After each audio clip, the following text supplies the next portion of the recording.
Ada RM50,000 tunai, patutkah beli emas 100 gram ataupun 10 keping emas 10 gram? Kalau anda ada simpanan tunai sekitar RM50,000, persoalannya ialah saiz emas apakah yang paling sesuai untuk anda ambil?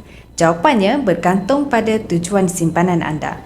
Kalau matlamat anda adalah untuk maksimumkan keuntungan simpanan, pilihan terbaik ialah gold bar 100 gram yang harganya sekitar RM50,000. Kenapa?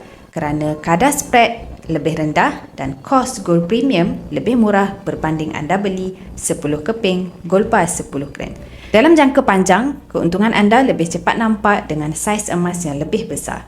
Tapi kalau tujuan simpanan anda ialah untuk tabung pendidikan anak-anak, yang mana duit ini akan digunakan sedikit demi sedikit, lebih baik anda pilih saiz kecil seperti gold bar 10 gram berharga sekitar RM5,000 sekeping.